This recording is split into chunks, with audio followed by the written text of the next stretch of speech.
Hey everyone, Christine here at Consensus, and I am here with Zach Bradford, the CEO and president of CleanSpark. Zach, thank you so much for joining us today. Hey, thank you for having me. So what brings you and CleanSpark to Consensus? Consensus, great conference, great opportunity to see what's on the cutting edge of the latest in blockchain. We're, of course, 100% focused on Bitcoin, but we always like to know what's up and coming. And is this your first Consensus conference? We were here last year also, yeah. Okay. Tell us a little bit about your mining company, CleanSpark. How many years have you been in business? We got into the mining space in 2020. At that time, we had been actually focused in energy, and we were frustrated. How do you get these renewable projects financed? And we saw Bitcoin as the perfect path to do that. A few months into it, we decided to go all in on mining. So we've since sold the energy business. We, of course, use some of our intellectual property in how we run and we manage our mines, but we just mine. So we currently have about 6.7 exahash per second of hash rate active. Wow. We're on track to get just under 9 by the end of June. So 9 exahash yeah. By the end of June. Yeah, so we're really excited. We have 4 mines. Most of that hash rate, all but about 1.4 exahash is in Georgia. The other portion's in New York right now. I recently read that Georgia has the most hash rate, even more than Texas. And it sounds like that might be in large part because of what you're doing there. Is that correct? Do you have a majority of the hash rate of what's going on in Georgia? Yeah, I think we do. So the other, I believe we're the largest currently. Core Scientific was, of course, in Georgia. I don't know the status of that mine right now, of course, with what's going on there. But we do have about 206 megawatts active. We have about 200 more coming online over the next, I guess that puts us right now at about 7 months. So I would expect by the time that's all done, we're going to be at 16 by the end of the year. And that will put us, I think, far ahead of anything else in Georgia. Excellent. And what kind of power sources are you using? Is it all the same or different? Is it a diverse set of power sources? Yeah, sustainable power sources is a big focus for us. So having been in the energy space before, it's important to us, we believe, to be connected to the grid because it allows us to offer grid services. Now in Georgia, we don't get compensated for that, but it's more about the right thing to do. Right. But also the power is priced really well. But what really drew us to Georgia is nuclear power. So the lion's share of our power is actually backed by nuclear power, which is, of course, carbon-free.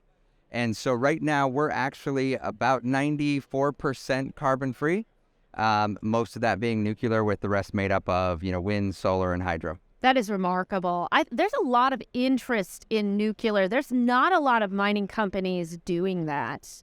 Do you know why that is? Is it just the perception of nuclear is dangerous, or is it that they don't have the technical know-how in order to mine with nuclear?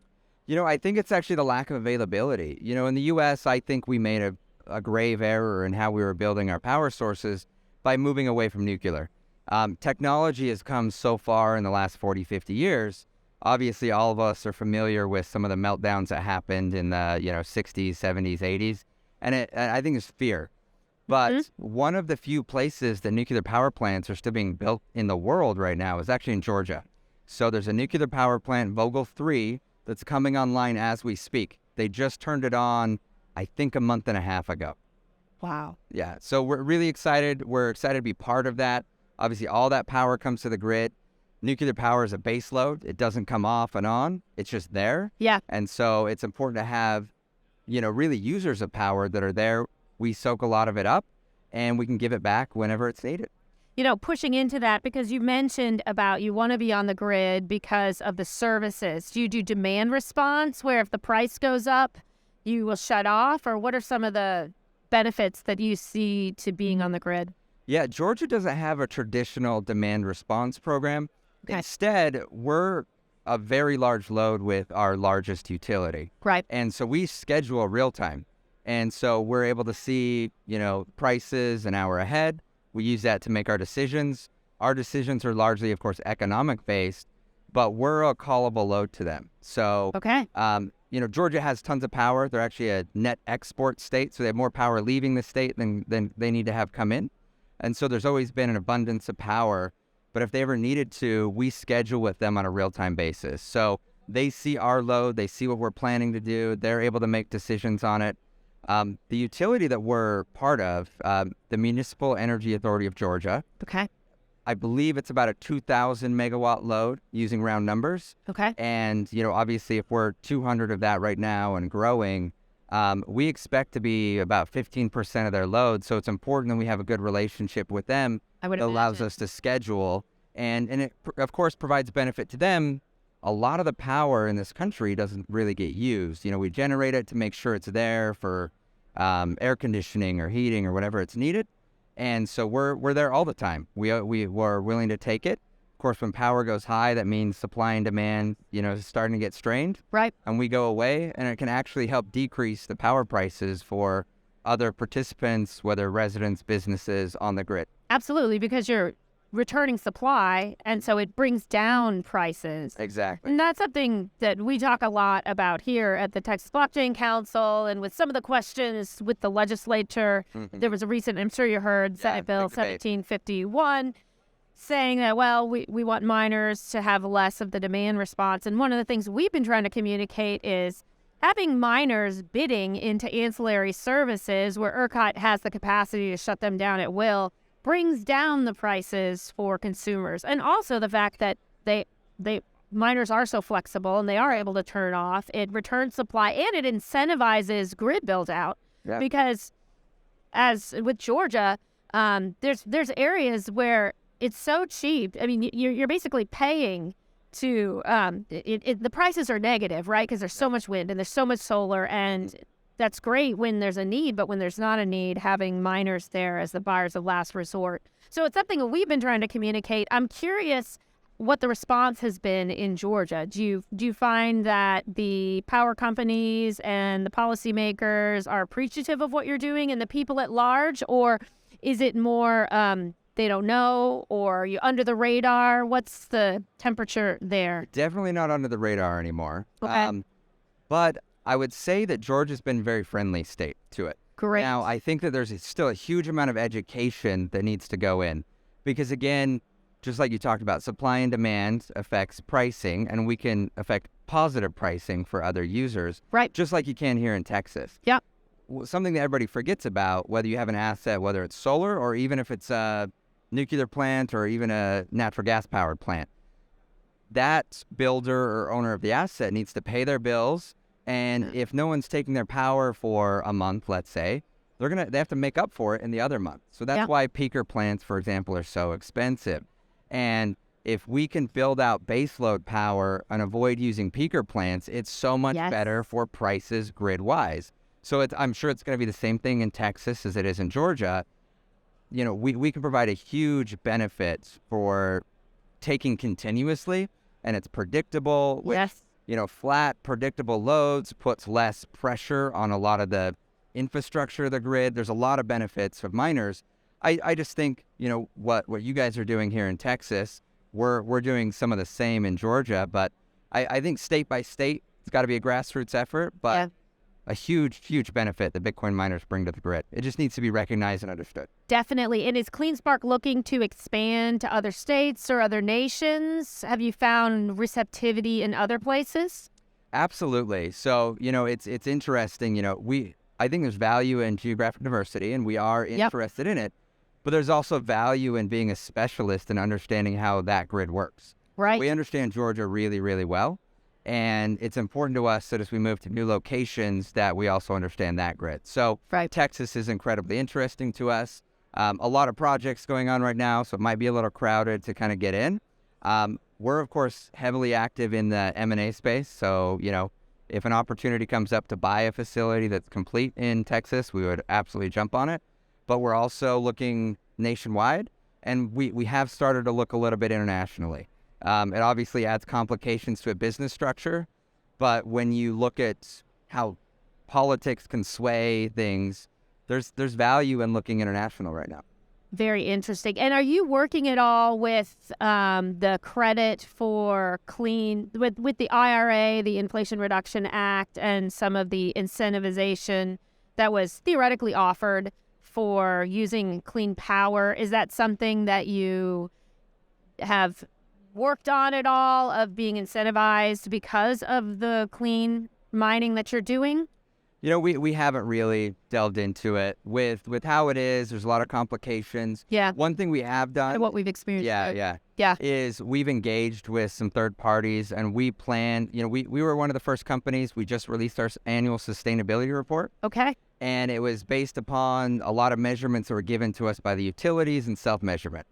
How we're engaging this year, though, is we're engaging with a third party that will be actively tracing back the power sources.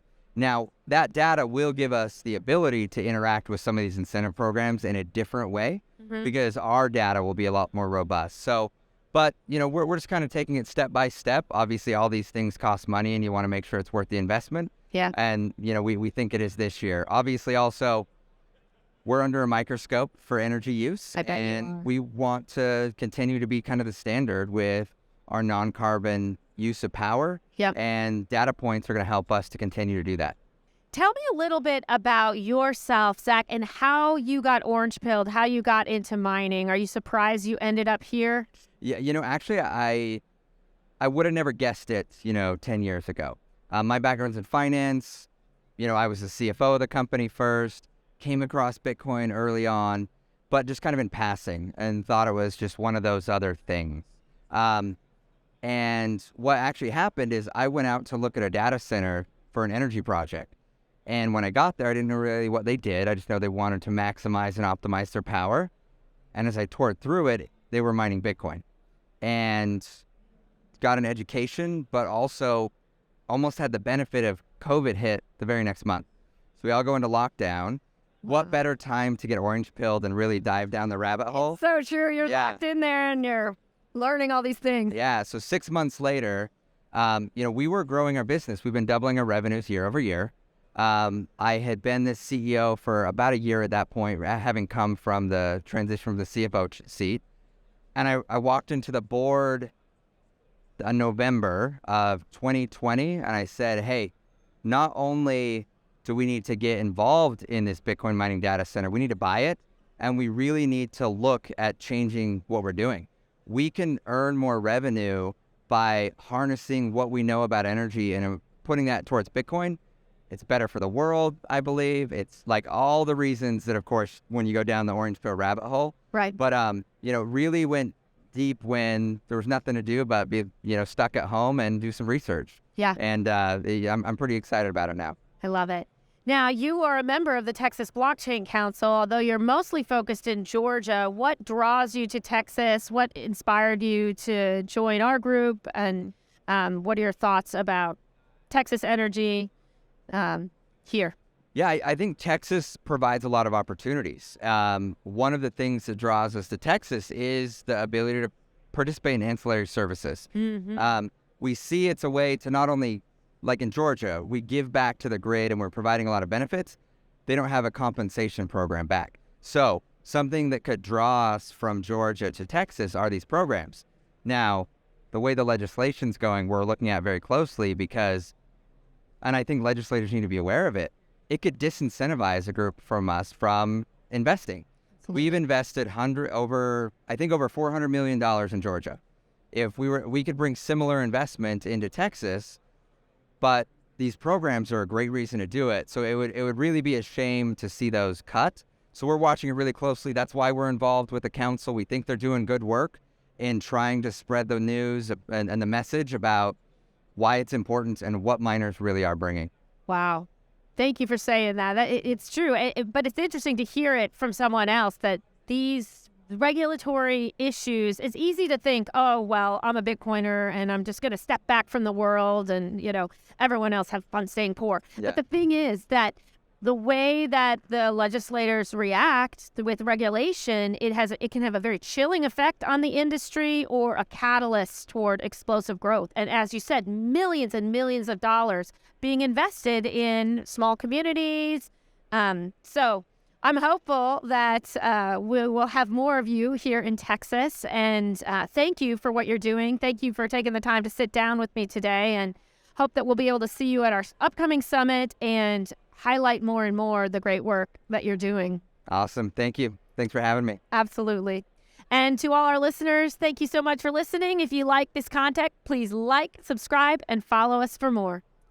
Hey guys, thanks for watching. We had a great time here at Consensus. At the Texas Blockchain Council, we are striving to be the nexus between traditional industries, banking, finance, legal, energy, and the digital asset industry. So we want to help you get your brand in front of those kinds of companies with B2B opportunities. Reach out to us if that's of interest for membership or for sponsorship at the summit. Hope to see you there in November in Fort Worth. Thanks again. We look forward to seeing you at the summit.